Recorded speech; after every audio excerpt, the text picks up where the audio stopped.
Yo! It's your boy OSB J-Bo. Back with another video, man. Hey. Don't I look good? Don't I look good? I did not cut my hair. I didn't cut my hair. A lot of people keep thinking I cut my hair. I ain't cut my hair. I'm not cutting my hair. No time soon. It's just the braids. I'm taking it out in a couple days. Don't worry. Fro J-Bo is coming back. Alright? Listen. Cops runs into secret killer dumping body parts in a river. Oi! I ain't gonna lie, bro. I don't know what I would do if I ever seen that in real life. Like, that's some GTA shit. There's no way it's real people out here doing shit like that. It's no way. It's really no way. I just can't believe it. I can't believe it. Let's get into the video. Who are you? Stop right there. Go ahead and stop right there. This Idaho state officer is pointing his flashlight at 70-year-old Alan Bruce. He has no idea that the man he just ran into was in the middle of dumping human body parts in a nearby river after murdering. And this hey. And this the shit y'all be swimming in? Nigga, y'all be swimming in the ocean. You niggas be swimming in the ocean, gang. Like, I know it's all fun and dandy and, you feel me? Y'all swim in the ocean. Y'all swim in rivers and swamps and shit.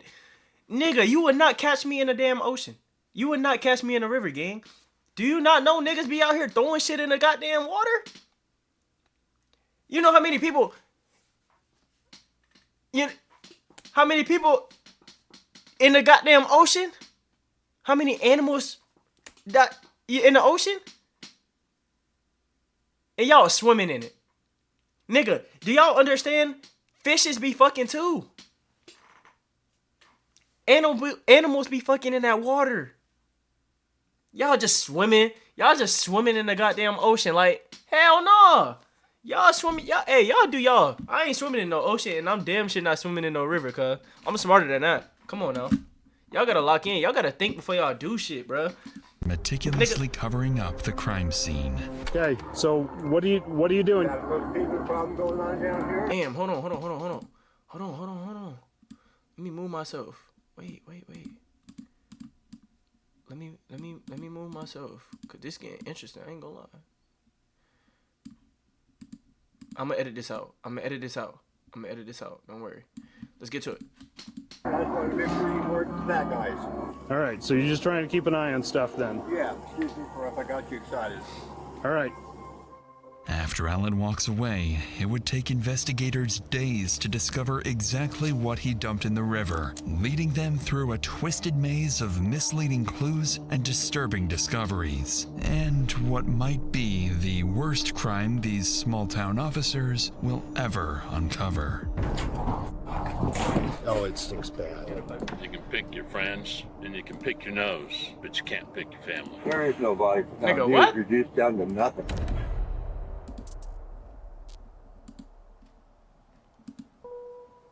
It's a routine late spring in central Idaho. Tucked deep within its mountains sits the remote town of Challis, a place surrounded on all sides by rugged terrain and long stretches of wilderness. And at the center of it all runs the Salmon River, better known as the River of No Return.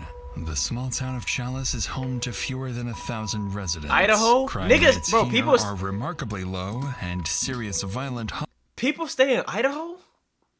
I never heard somebody say, hey, let's go on a trip. Where you want to go to? Idaho.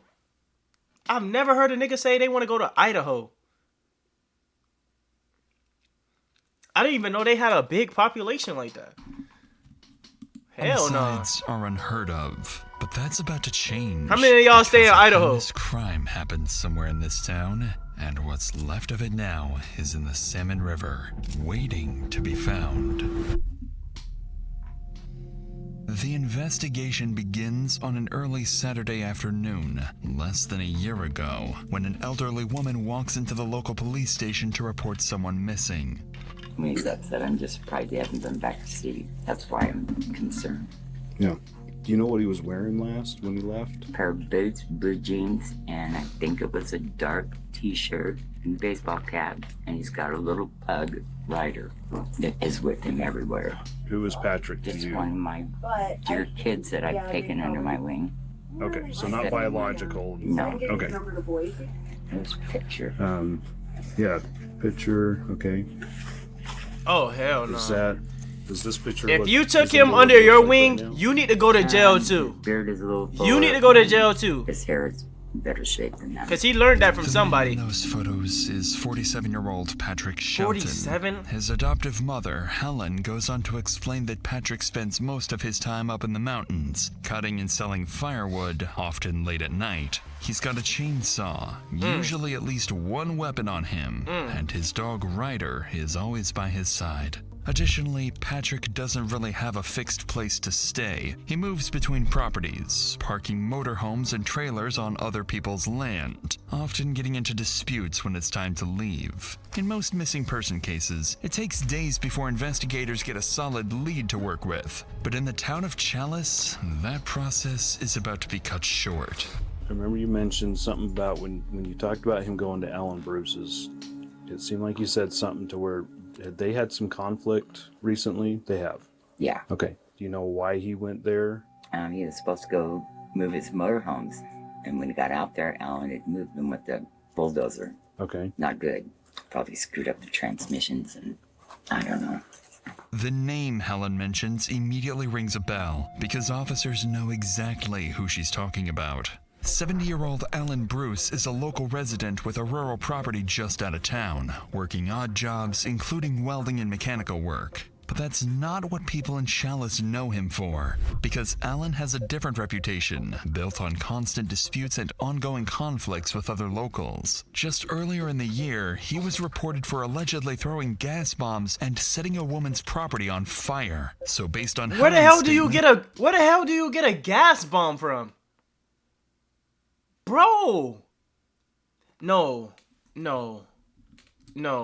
Officers prepare to head out and speak with Alan, see if he can point them in the right direction. At this point, officers didn't go to aren't too jail for that? surprised that Alan's name came up, and don't expect anything serious. In reality, something already happened between Alan and Patrick just a night ago that ended very gruesomely. While officers are on their way to question him, Alan is still in the middle of covering things up. In just a few seconds, a deputy pulls up to his property. Hey, Alan. How's it going? One thing after another. Hey, I was just coming to chat with you. We had a report that no one knows where Pat is right now. Yeah, they don't. Okay. And I just wanted to touch bases with you because I know you got the stuff off your property, but he was going to come by to pick it up, right? Yeah, Did you ever see him on I that? did. Okay. They came by here. He was unhappy, very unhappy. Okay, but it was just all kind of verbal argument or something, or he was just, okay. And he went and got his stuff then, or? Well, he still has some stuff here. He said he wanted to go cut some wood. He needs some money. So he's probably out somewhere out there. Maybe broke down, and I don't know. I'm just trying to create a timeline so I know who last saw him. So when was that he showed up here? 2 nights ago. 2 nights ago? 3 nights ago? Let's see, Can't what is remember. Thursday night? Okay. In the middle of the conversation, the deputy notices something off about Alan's demeanor. His responses are short, controlled, almost rehearsed. But as the deputy continues asking questions, things start to feel even more strange. And then did he hang around here long or did he just go right over? Back and forth. Back and forth? Uh-huh. Coming back onto the property? Yeah. Does he still have stuff here then? He does. Oh, I didn't okay. Get it all off. Oh, okay. Like that shed, that wooden shed is his. Yeah. Uh-huh. Oh, okay. The tires in it. And you can see there's a pickup rack just over that board. Oh, just the steel there Yeah, the poking steel- up? steel Oh, that's okay. his. Okay.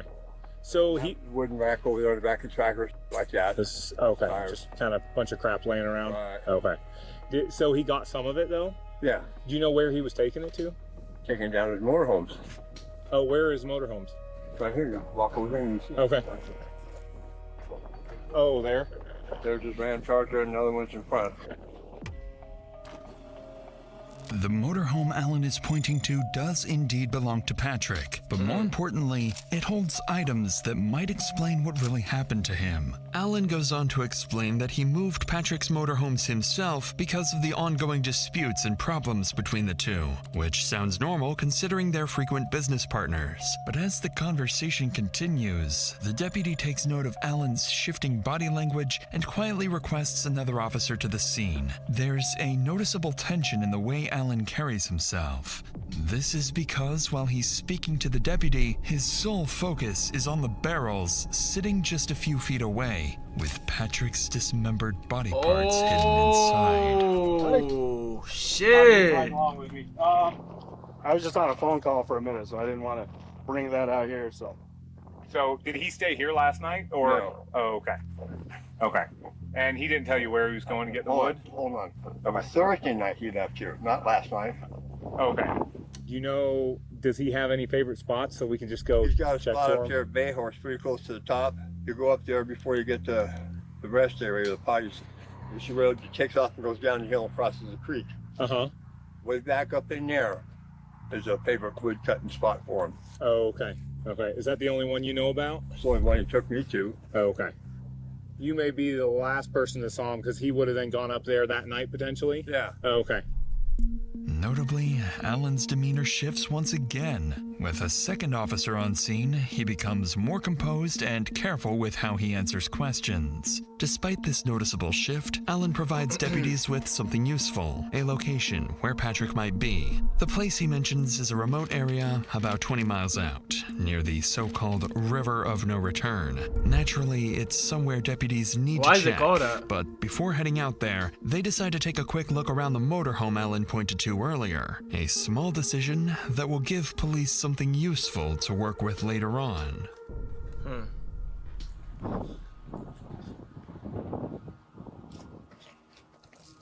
Bro, I'll be shaking. Like, they gotta be used to this shit. The doors for are sure. ratchet strapped closed. Looks like it's cut. Are these your footprints? No. Maybe take a photo of those. They gotta be used to this, bro. I'd be scared Yeah, it shitless, looks bro. open. That looks. I'll be I think thinking, it looks cut. I'll be thinking some like a body is in that motherfucker. Like, they don't know that he's in the container yet.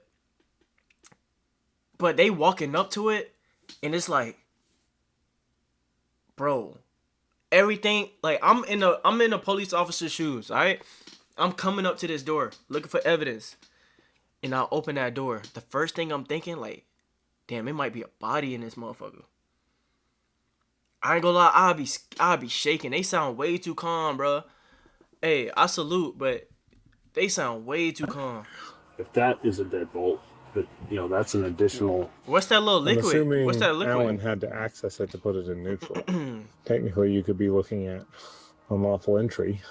Clearly, the locks have been tampered with, consistent with Alan's explanation that he moved the motorhome himself. It's a small detail, but one that could give officers grounds to detain him later on, depending on how this unfolds. But without a warrant, officers can't search inside the motorhome, so they step back, leave the scene, and head towards Big Hill, where Patrick might be. At this stage, there is still no confirmed crime. Alan has been forthcoming, and nothing directly points to anything serious just yet. But by the end of this night, police will have more than one suspect on their hands, and what might be the worst crime this town will ever see.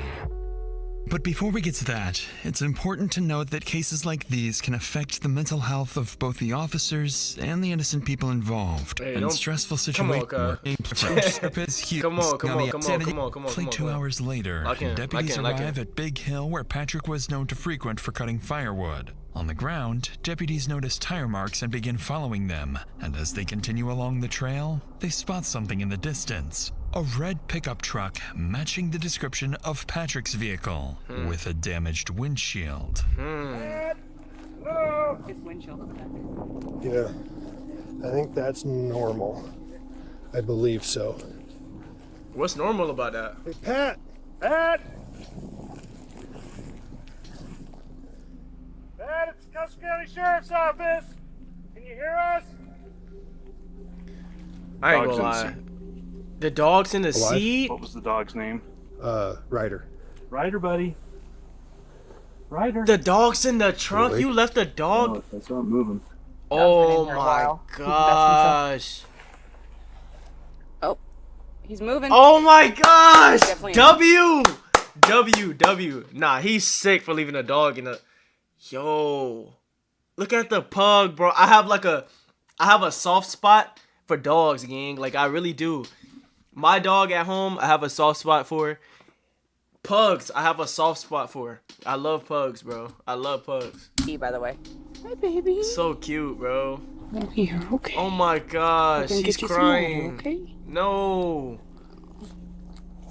My dog thirsty. Give him some water. Where'd he go? Where did he go?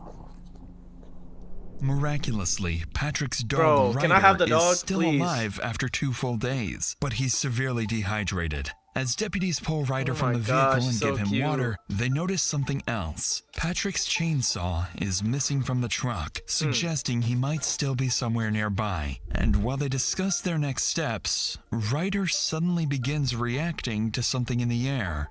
Dogs like Ryder have a sense of smell up to 100,000 times more powerful than humans, comparable even to Nigga, trained police it's a damn canine dog, units. bro. Without Come on. realizing it, officers have stumbled onto their strongest lead yet, and Ryder might guide them directly towards the answer they're looking for. Poor buddy. What's up? Listen to that. No. So that makes me think he could be down lower if he would, because his chainsaw's not here. Yeah. He always has his wanna go down for a chainsaw. walk? I'm thinking so. I'll go with you. I kind of want to walk down there and see if his behavior still points that way. Right. Let's walk him. Come on. Bro, give him some water. Y'all trying to.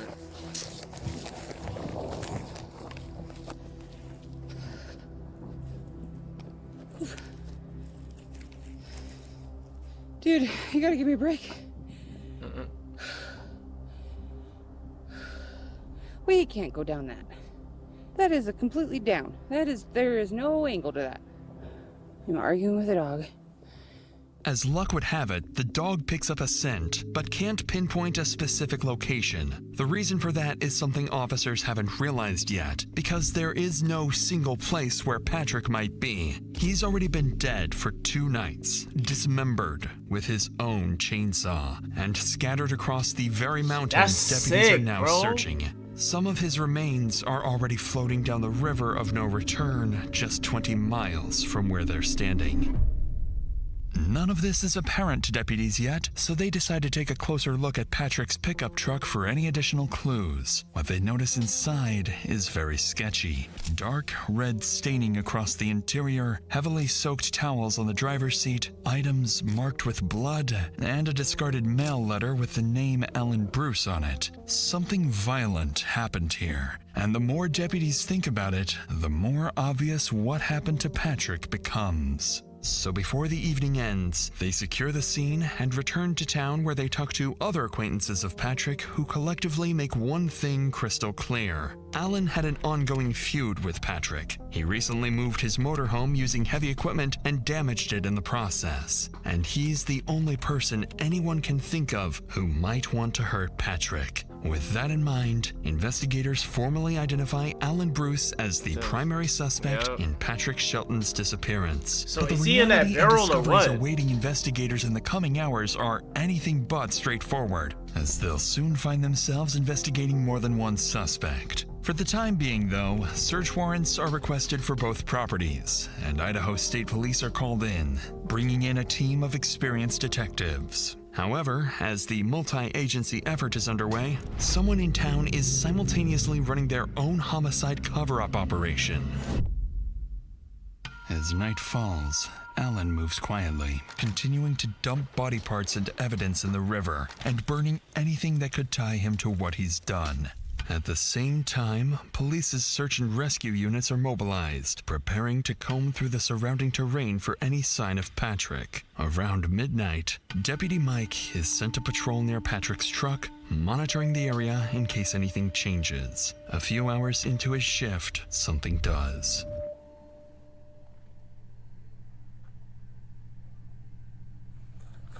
Oh, you dumb ass nigga. You're dumb as Fuck! Oh my gosh, you're dumb. You're stupid. Cause why would you walk if you're under investigation?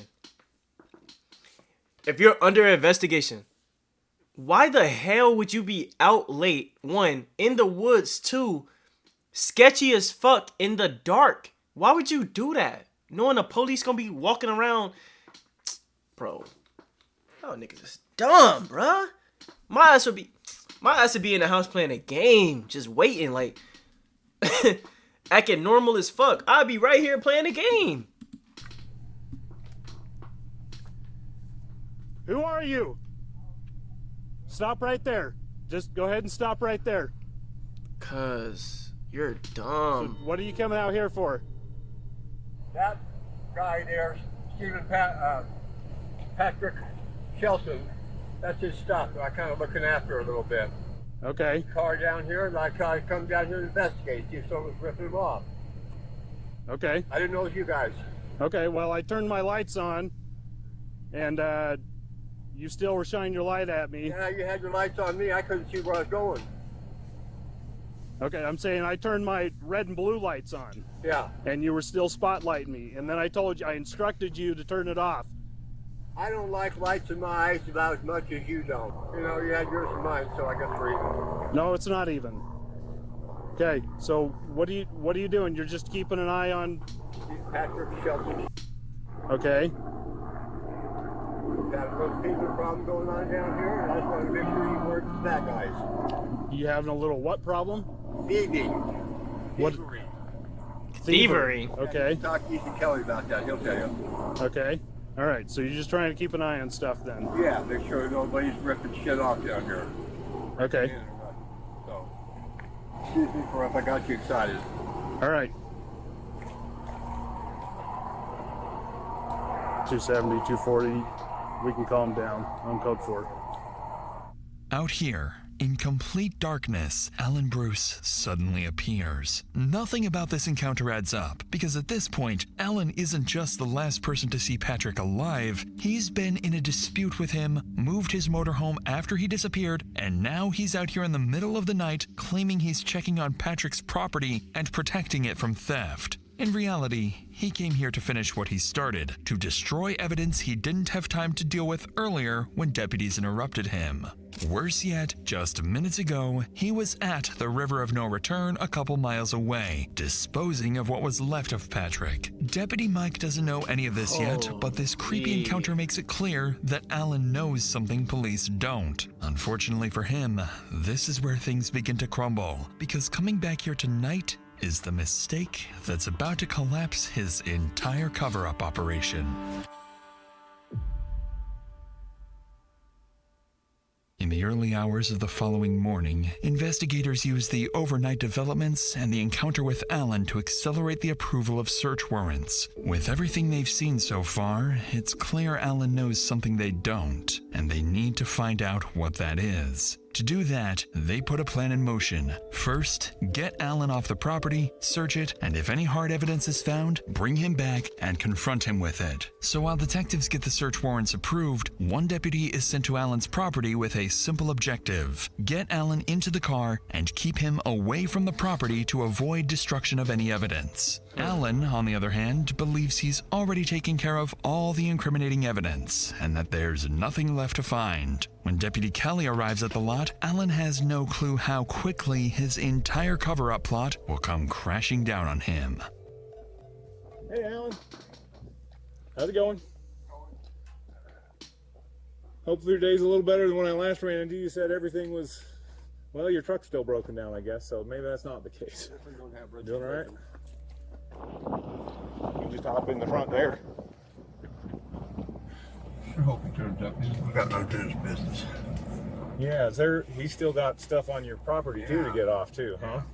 So I mean, y'all were getting along for a while there, but then what happened there even? He just started accusing you of stuff, or? Yeah. And there was nothing I could say to convince him that it wasn't. Well, I appreciate you being available to just chat with them a bit more. They're the professionals. They've got questions I probably didn't ask you. Okay. Even as the deputy tries to subtly probe for more information, nothing useful comes out of it, and Alan sticks to his story. Interestingly though, Alan appears noticeably more relaxed, likely because he's confident that there's no way police can tie him to a crime. Roughly 30 minutes later, deputies and detectives arrive at the property. While Alan waits inside his car, the discovery of the evidence he failed to cover up starts with Patrick's motorhome. Bro, it's blood right there.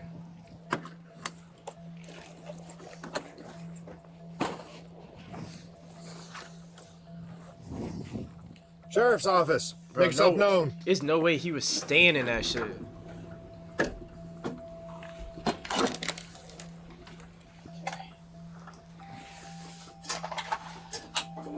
Bro. What this is. Got a gun case?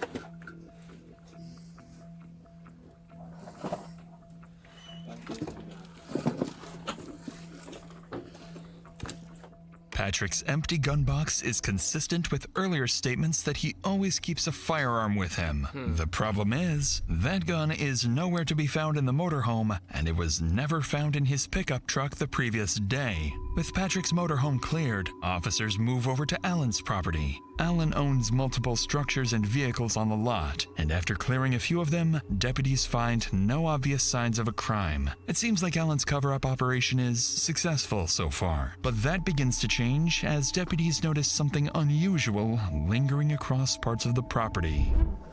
Already did. Cool. Something stinks. Oh, it stinks bad. Just kind of pull that one down. So we're just gonna hold on this trailer till we can get keys. If he won't give us keys, then we'll go from there. But we need to hold on this until we get that. In that freshly moved. Do we want to call out the cadaver dog? Let's go ahead and do it while we're here. We've got it cleared. It might be the best way to get something to hold him. As the search continues, deputies can smell an odor of burnt meat across parts of the lot, but no clear source. After checking around the structures again and searching the open areas, they can't find anything. So, to pinpoint the source, deputies call in a cadaver dog trained to detect— What if he put him in that washing machine this whole time?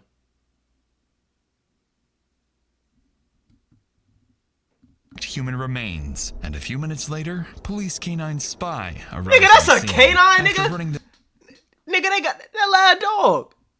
That's a canine. Oh hell nah.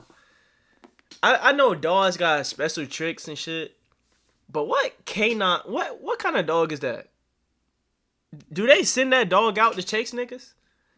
Cause I ain't gonna lie, I'm a drop kick that motherfucker. The dog across the property, Spy begins alerting to the presence of something inside a set of barrels. I'm rolling.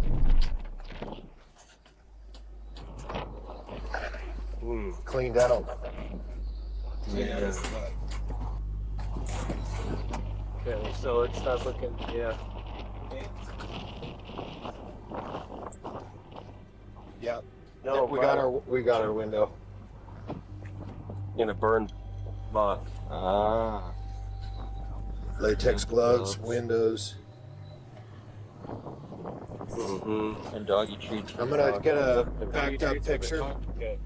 Bro, are you dumb? Inside the barrel, officers begin to uncover what Alan tried to hide. Broken window glass of a car consistent with a bullet impact, latex gloves, and traces of blood on the filter of a vacuum cleaner. After searching other barrels, officers find night vision binoculars, Patrick's baseball cap marked with blood, and most concerning of all, bone fragments and suspected human remains on multiple pieces of clothing.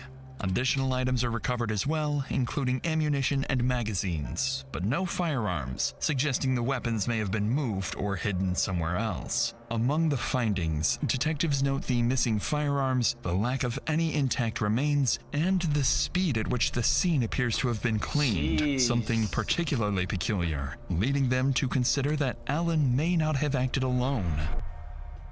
Oh my After these gosh. discoveries, Alan's property is officially treated as a crime scene. The area is secured and forensic examiners are called in to process the evidence.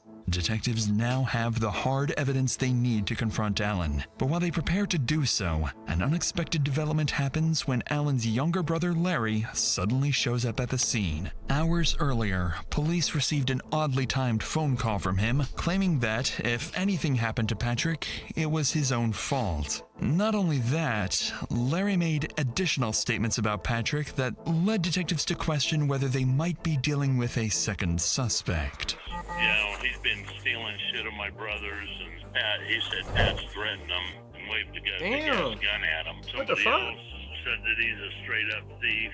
Shelton's an opportunist. He's going to take advantage of anything that he can, you know, if he thinks he can get away with it. Right. Okay, so he was kind of concerned Patrick might do something stupid, use a gun or something. Concerned Pat's going to kill him, you know. Right.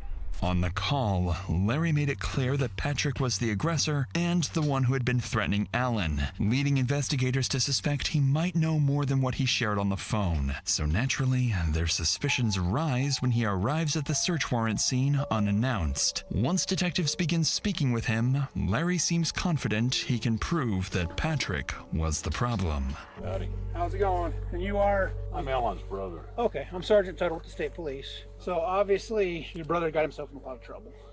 That's what it sounds like. It's starting to rain. You want to go in the trailer? We can go sit in the trailer where we're not getting rained on. You said that Shelton, is that the guy's name?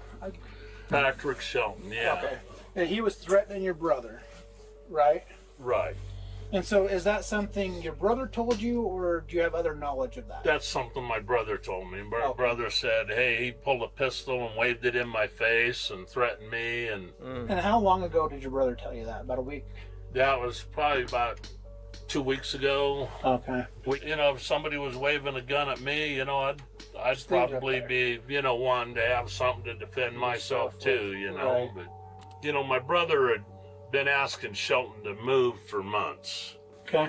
And Shelton was like, well, f*** you, you know, basically. So my brother took the little road grader, the little dozer, and pulled his stuff and put it out here on the other side of the fence. Stuff. Is this something your brother told you, or is this something you saw?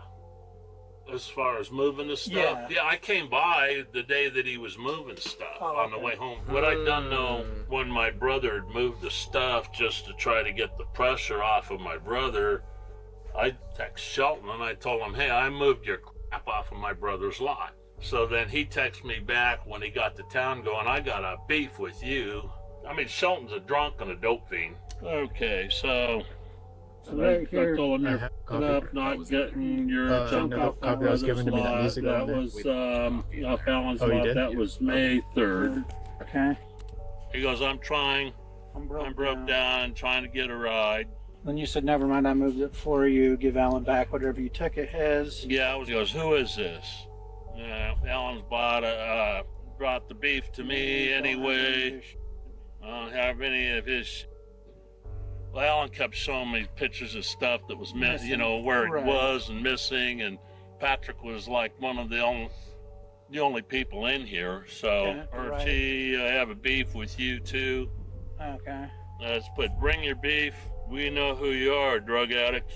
Just remember, you me with all of us. And I'd taken pictures from the sheriff's office parking lot, thinking that, well, maybe he'd think I'm a sheriff, and maybe he'd pack his, you know, or leave Alan alone and get the f*** out of town, you know. So I put, with me, with all of us, you'll lose. Best thing for you to do is pack up and leave Custer County and don't come back. Alan's brother goes on to pull up additional messages between him and Patrick. The messages he shares show the feud escalating over time, primarily over Patrick refusing to move his property off the land and accusations that he'd been stealing from Alan. As detectives read through them, it becomes clear that Alan's brother wasn't just aware of the conflict, he was involved in it at some point. This only adds to investigators' suspicions, so instead of continuing to circle around it, the detective says exactly what he's thinking. Yeah, it's... And no sign of Shelton, though, huh? Find a body or anything? Or there's signs of Shelton, just not living signs of Shelton. One of the things I'm trying to wrap my head around is, I'm like, how did he do that by himself? He's not a very big guy. Like, how would he move things around without somebody helping him? Like, if he... let's just say that if he shot Shelton and took him somewhere and dumped his body, who would he call to help him? I have no fucking clue. I mean, he wouldn't call me. Right. That's what I'm saying. Does he have good friends that? I don't know. I don't know what he's capable of. You know, I mean. Right. I don't know anybody that would help him move something, you know, help him commit a crime, Right. you know. I mean, my wife would shoot me if I helped him, you know. How long you been married? Since 2016. Yeah, she'd murder you. 9 years. Last night she's like going, well, this and that, you know, and what if it was Alan? What if he comes and kills us in our sleep, Hold on, you chat. know? Hold on, chat. My camera died. Camera died. Y'all know the drill. Y'all know the drill. Hold on, give me 1 second. Hold on. Camera died. Fuck. I'm gonna edit this out, bro. Edit this out.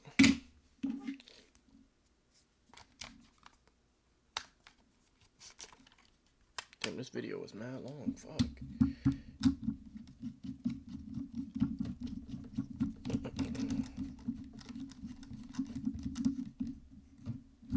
Alright, we good. We Gucci in a coochie. Cool. Let's get right.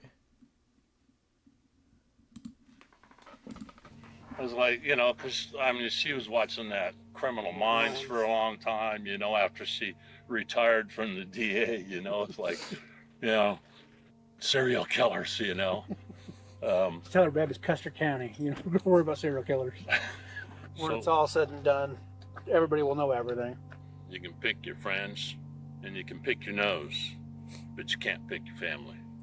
On that interesting remark, Larry shifts from defending his brother to no longer being certain, and begins to see things the way investigators do. With nothing else to add, police wrap up the interview with Larry, still uncertain of his involvement. Now they can finally turn their attention back to Alan, who's still sitting in the car, completely unaware of what's just been uncovered on his lot. At this point, investigators have enough to place Alan under arrest and pursue homicide charges. The problem is, they don't have a body, and they don't have a confession, both of which are critical in building a solid case, especially when it comes to proving exactly what happened and how. But with the evidence discovered on his property, this is their best chance to confront Alan directly and push for a confession. The stakes are extremely high. If Alan plays his cards right, a skilled defense attorney can create just enough reasonable doubt to get him out of this scot-free.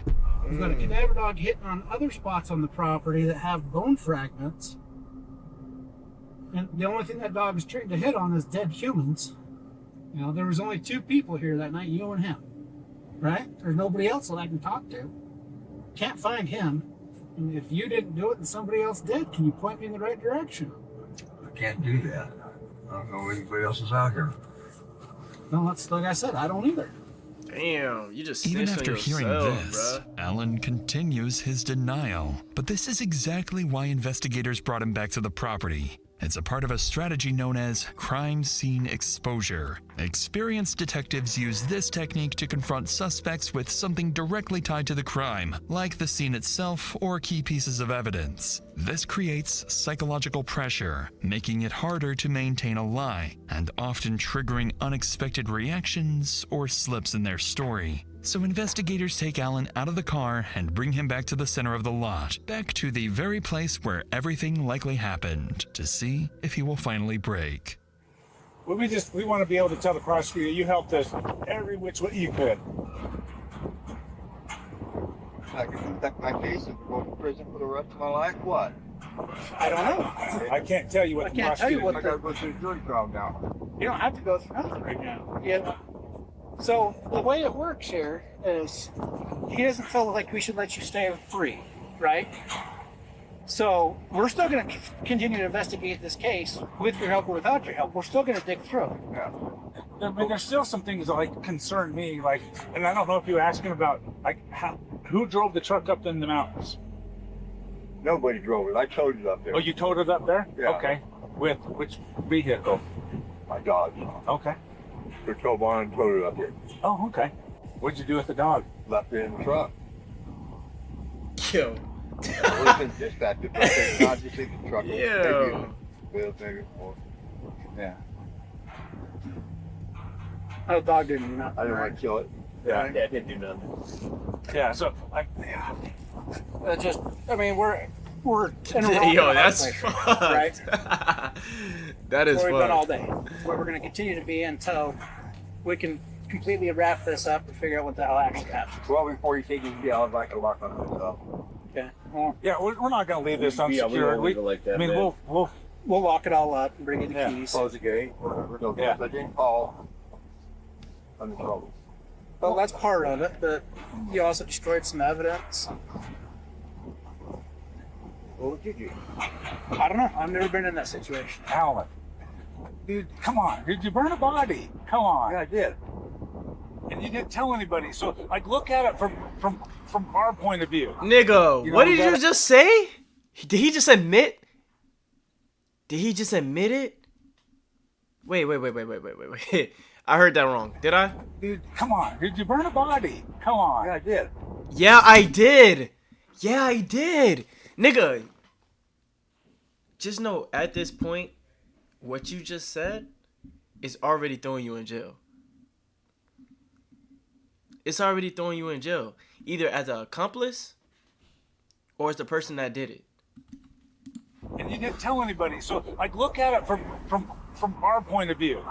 You know, we do the right thing for Patrick's family. You know what I mean? We got to try to find that body. You know, we got to do the right thing for his family. There is no body found. He was reduced down to nothing. Nothing. Did you chop him up? No, I threw him in a burn barrel with a bunch of wood underneath him. Yeah, I chopped him up. Like, Yeah, I chopped him up. You just said no. So already, whatever you about to say is straight bullshit. You just said no. Okay, where's the chainsaw? It's gone. It's gone. Did you throw it in the river? I got rid of it. Believe me, I burned it. You burnt the chainsaw? How you burn a Is it in chainsaw? the barrel? And I've never chainsawed a body, but I think there would be like blood and skin and gristle and stuff, you know. Yeah, it was ugly. And so, like, where's that at? How did you clean that up? Took a shovel and rake, ripped up everything I could, walked it down with a hose and put Clorox on it. And the chainsaw's where? Keep the burn barrel and burned it last day. You just Alan snitched. finally cracks, admitting that he shot Patrick, dismembered him, and burned the body before disposing of the remains. With a confession now on record, investigators turn their Yo, attention Dory, to what's a good, my critical boy? question. Did Alan act alone, or is there something even darker Love you, brother. he's still For hiding? sure. But Love before you too, detectives man. can press further, Alan Yo. makes a surprising claim. This nigga just self-snitched. And we're not arguing. We're not arguing that point. We're just trying to figure out like what you did with the body, how you did it, and where it's at. If there's anything left. Not much. Did you have any help with it? That's just where you shoot, shut up, and shovel. Do you see our point? I mean, what we're trying to do at all, Alan? I tried to hide it and get away with it. Yeah. And like I said, we're just trying to, you know, get some closure for his family and present the picture so that everybody understands why you did what you did. Said you better pull the trigger. Mother things come up with the gun. At that point, it was me or him, but.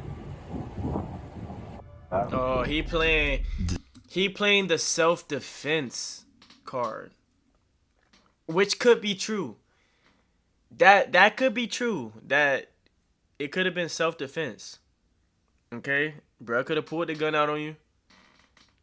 At that point, anybody in anybody's circumstance, if somebody pull a gun out on you and they threaten you, you gonna blow first. You gonna be the one to blow first. That's everybody.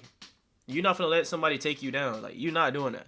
So I can see what he's trying to play, but you just chopped that nigga up, burned him, left the dog in the car. Like, gang, it's already wraps for you. Despite Alan's claims that he It's killed wraps for Patrick you. in self-defense, it hardly explains the brutality and concealment Yeah. that followed. Following this, Allen is arrested and charged with first-degree murder along with multiple additional charges. Later that day, dive teams and officers are sent to the river area where Allen claimed he dumped the remains. But despite extensive search efforts, nothing of evidentiary value is recovered. In the days that follow, police obtain a warrant to search Allen's phone, where they find the most critical evidence in the case. On Allen's phone, detectives find a hostile exchange from May 7th where Patrick texts Allen, "You will be seeing me soon. Make your peace." And Allen responds, "Never be at my place after dark or else." But it's in the camera roll where they find what they had been unable to locate for days. A photo of Patrick, dead inside the cab of his truck with his silver pistol next to him. The photo was taken at 6:25 a.m. on May 8th. So wait. So this go back to what I said. Like, I know he offed, bro. But bro is sending threats, though. Like, he's sending threats, and he mean that shit. So bro took the first reaction. Is he wrong for that? Like, that's a genuine question. Like, is he wrong for that? Asked about it, Allen claims he took the photo as proof, in case he ever needed it. A couple months later, in July 2025, police receive a call from fishermen reporting a burn barrel floating in a different area of the Salmon River. Officers and divers recover the barrel and transport it for forensic examination, but no human remains or items linked to Patrick are found inside, likely because everything had already been destroyed or lost in the River of No Return. As for the missing firearms, investigators later uncover both the rifle and Patrick's silver pistol at the residence of an associate of Allen. The man claims Allen brought the weapons to him, asking him to sell them. And with no evidence tying his associates or his brother to the homicide or the cover-up, investigators determined that Allen acted alone. In October 2025, Allen's initial charges were reduced to second-degree murder and destruction of evidence after Allen entered an Alford plea, meaning he maintains his innocence while acknowledging that prosecutors have enough evidence to convict him. In November 2025, a judge denies Allen's last-minute attempt to withdraw the plea and sentences him to 20 years in prison. He must serve at least 10 years before becoming eligible for parole, meaning he will get a chance to walk free in his 80s. But given the severity of the crime, there is a very real possibility he never leaves prison at all. Because he's already old. Like, he's already old. Like, one thing I don't understand... One thing I don't understand is if you do a crime, right? And you go to court. Like, it's a crazy crime. Like, it's a crazy ass crime. And you go to court for your sentencing. And they give you 13 life sentences.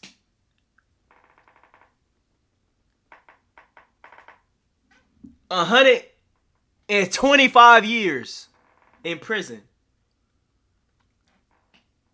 My nigga. 13, nigga, I got one life. What the hell is a 13 what's a 13 life sentence? What is that? So I'm gonna be arrested even though I'm dead? Like,